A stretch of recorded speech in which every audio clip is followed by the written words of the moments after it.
ओम शांति। 9 मई 2025 की प्रातः मुरली में बाबा ने कहा, मीठे बच्चे, तुम्हें नशा रहना चाहिए कि जिस शिव की सभी पूजा करते हैं वह अभी हमारा बाप बना है, हम उनके सम्मुख बैठे हैं। मीठे बच्चे, तुम्हें नशा रहना चाहिए कि जिस शिव की सभी पूजा करते हैं वह अभी हमारा बाप बना है, हम उनके सम्मुख बैठे हैं। प्रश्न है, मनुष्य भगवान से क्षमा क्यों मांगते हैं? क्या उन्हें क्षमा मिलती है? उत्तर है, मनुष्य समझते हैं हमने जो पाप कर्म किए हैं उसकी सजा भगवान धर्मराज से दिलाएंगे, इसलिए क्षमा मांगते हैं। लेकिन उन्हें अपने कर्मों की सजा कर्म भोग के रूप में भोगनी ही पड़ती है। भगवान उन्हें कोई दवाई नहीं देता, गर्भ जेल में भी सजाएं भोगनी है। साक्षात्कार होता है कि तुमने यह किया है, ईश्वरीय डायरेक्शन पर नहीं चले हो, इसलिए यह सजा है। गीत बजा है तूने रात गवाई सो के। ओम शांति। यह किसने कहा? रूहानी बाप ने कहा। वह है ऊंचते ऊंच, सभी मनुष्यों से भी, सभी आत्माओं से भी ऊंच। बाबा कहते हैं सब में आत्मा ही है ना, शरीर तो पाठ बजाने के लिए मिला है। अभी तुम देखते हो सन्यासियों आदि के शरीर का भी कितना मान होता है, अपने गुरुओं आदि की कितनी महिमा करते हैं।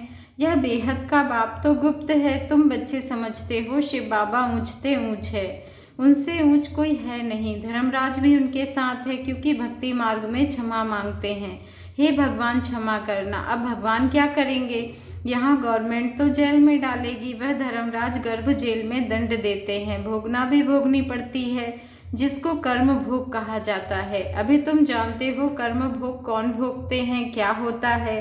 कहते हैं हे प्रभु क्षमा करो, दुख हरो, सुख दो। अब भगवान कोई दवाई करते हैं क्या? वह तो कुछ कर ना सके, तब भगवान को क्यों कहते हैं? क्योंकि भगवान के साथ फिर धर्मराज भी है। बुरा काम करने से जरूर भोगना पड़ता है, गर्भ जेल में सजा भी मिलती है। साक्षात्कार सब होते हैं, बिगड़ साक्षात्कार सजा नहीं मिलती है। गर्भ जेल में तो कोई दवाई आदि नहीं है, वहाँ सजा भोगनी पड़ती है। जब दुखी होते हैं तब कहते हैं भगवान इस जेल से निकालो।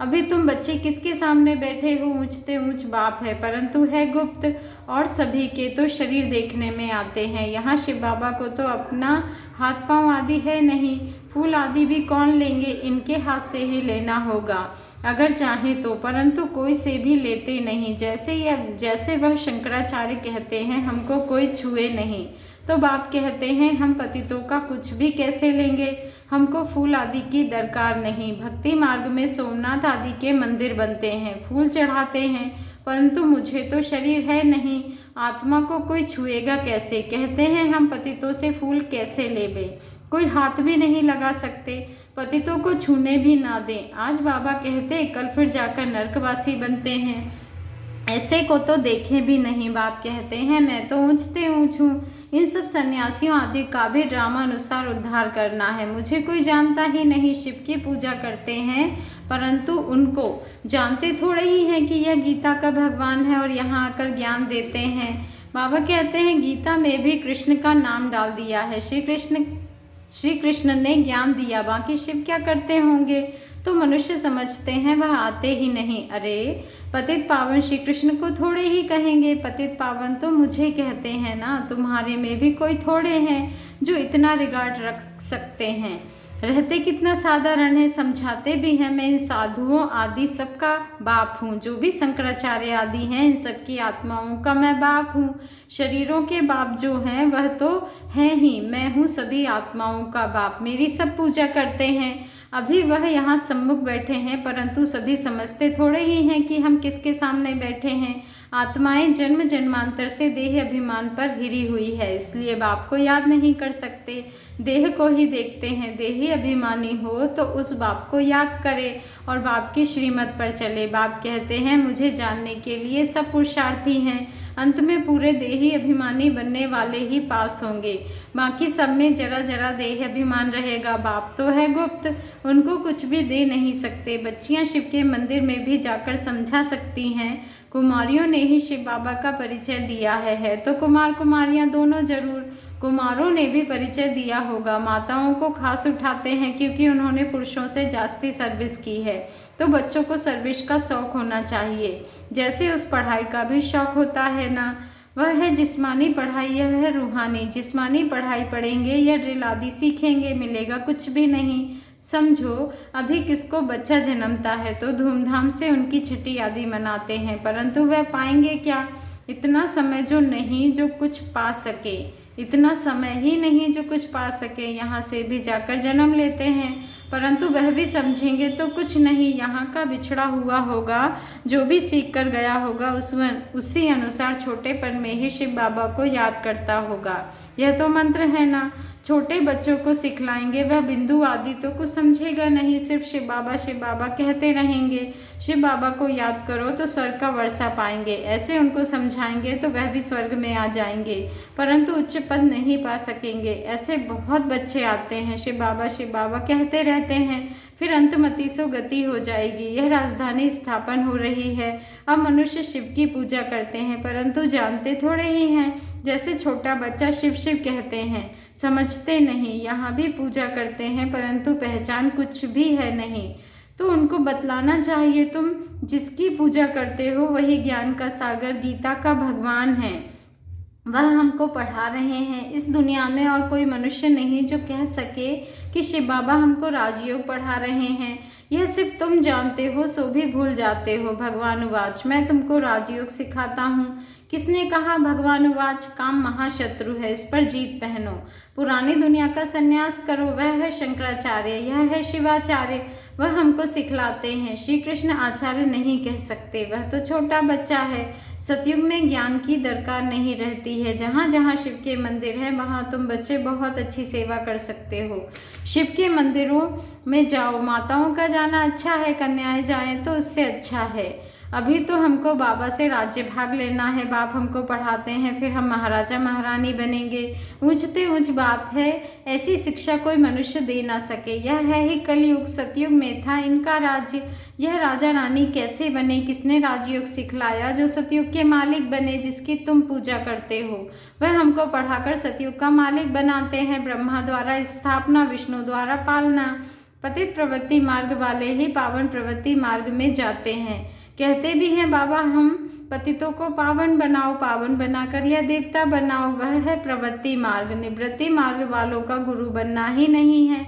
जो पवित्र बनते हैं उनके गुरु बन सकते हैं। ऐसे बहुत कंपेनियन भी होते हैं, विकार के लिए शादी नहीं करते हैं। तो तुम बच्चे ऐसी ऐसी सर्विस कर सकते हो, अंदर में शौक होना चाहिए। हम बाबा के सपूत बच्चे बन क्यों ना जाकर सर्विस करेंगे? पुरानी दुनिया का विनाश सामने खड़ा है। अब शिव बाबा कहते हैं श्री कृष्ण तो हो ना सके, वह तो एक ही बार सतयुग में आएगा, सतयुग में होगा। दूसरे जन्म में वही फीचर्स, वही नाम थोड़े ही होगा। 84 जन्म में 84 फीचर्स। श्री कृष्ण यह ज्ञान किसको सिखला ना सके? वह श्री कृष्ण कैसे यहाँ आएंगे? अभी तुम इन बातों को समझते हो। आधा कल्प अच्छे जन्म होते हैं, फिर रावण राज्य शुरू होता है। मनुष्य हुबहू जैसे जानवर मिसल बन जाते हैं, एक दो में लड़ते झगड़ते रहते हैं। तो रावण का जन्म हुआ ना, बाकी 84 लाख जन्म तो है नहीं। इतनी वैरायटी है, जन्म थोड़े ही इतने लेते हैं। जो यह बाप बैठ समझाते हैं वह है ऊंचते ऊंच भगवान, वह पढ़ाते हैं। नेक्स्ट में फिर यह भी तो है ना, नहीं पढ़ेंगे तो किसी के पास जाकर दास दासियां बनेंगे क्या? शिव बाबा के पास दास दासी बनेंगे? बाप तो समझते हैं, बाप तो समझाते हैं, पढ़ते नहीं। बाबा कहते हैं बाप तो समझाते हैं, पढ़ते नहीं हो तो जाकर सतयुग में दास दासियां बनेंगे। जो कुछ भी सर्विस नहीं करते, खाया पिया और सोया, वह क्या बनेंगे? बुद्धि में आता तो है ना क्या बनेंगे? हम तो महाराजा बनेंगे, हमारे सामने भी नहीं आएंगे, खुद भी समझते हैं ऐसे हम बनेंगे, परंतु फिर भी शर्म कहाँ है? हम अपनी उन्नति कर कुछ पा लेवे, समझते ही नहीं। तब बाबा कहते हैं ऐसे मत समझो हम ब्रह्मा, यह ब्रह्मा कहते हैं। हमेशा शिव बाबा के लिए समझो कि शिव बाबा कहते हैं। शिव बाबा का तो रिगार्ड रखना है ना, उनके साथ फिर धर्मराज भी है, नहीं तो धर्मराज के डंडे भी बहुत खाएंगे। कुमारियों को तो बहुत होशियार होना चाहिए। ऐसे थोड़ी ही यहाँ सुना बाहर गए तो खलास। भक्ति मार्ग की कितनी सामग्री है।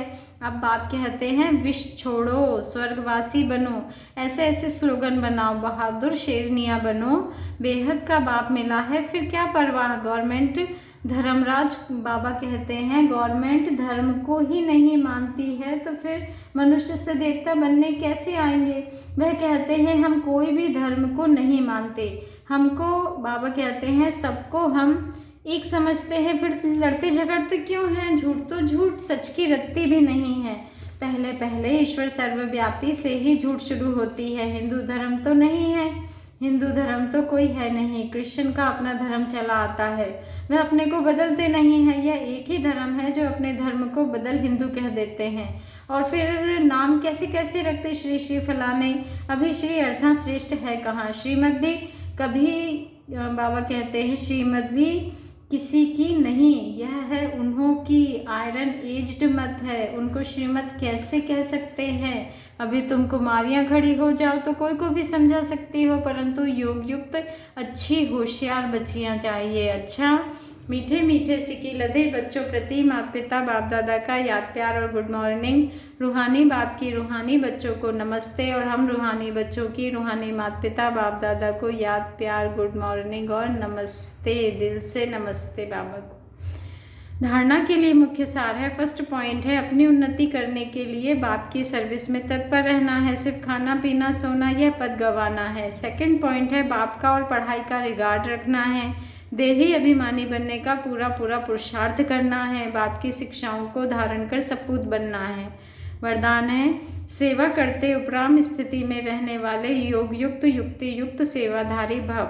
सेवा करते उपराम स्थिति में रहने वाले योग युक्त युक्ति युक्त सेवाधारी भव। आज का स्वमान है मैं योग युक्त युक्ति युक्त सेवाधारी हूँ। जो योग युक्त युक्ति युक्त सेवाधारी हैं वह सेवा करते भी सदा उपराम रहते हैं। ऐसे नहीं सेवा ज़्यादा है इसलिए अशरीरी नहीं बन सकते, लेकिन याद रहे कि मेरी सेवा नहीं बाप ने दी है तो निर्बंधन रहेंगे। ट्रस्टी हूँ, बंधन मुक्त हूँ, ऐसी प्रैक्टिस करो बच्चे। अति के समय अंत की स्टेज कर्मातीत अवस्था का अभ्यास करो। अति के समय अंत की स्टेज कर्मातीत अवस्था का अभ्यास करो। जैसे बीच बीच में संकल्पों की ट्रैफिक को कंट्रोल करते हो, ऐसे अति के समय अंत की स्टेज का अनुभव करो, तब अंत के समय पास विद ऑनर बन सकेंगे। स्लोगन है शुभ भावना कारण को निवारण में परिवर्तन कर देती है। शुभ भावना कारण को निवारण में परिवर्तन कर देती है। आज का व्यक्त इशारा है रूहानी रॉयल्टी और प्योरिटी की पर्सनैलिटी धारण करो। पवित्रता ब्राह्मण जीवन के विशेष जन्म की विशेषता है। पवित्र संकल्प ब्राह्मणों की बुद्धि का भोजन है। पवित्र दृष्टि ब्राह्मणों की आँखों की रोशनी है। पवित्र कर्म ब्राह्मण जीवन का विशेष धंधा है। पवित्र संबंध और संपर्क ब्राह्मण जीवन की मर्यादा है। ऐसी महान चीज को अपनाने में मेहनत नहीं करो, हट से नहीं अपनाओ। पवित्रता तो आपके जीवन का वरदान है। बाबा ने कहा यह पवित्रता तो आपके जीवन का वरदान है। अच्छा, ओम शांति। शुक्रिया बाबा, शुक्रिया।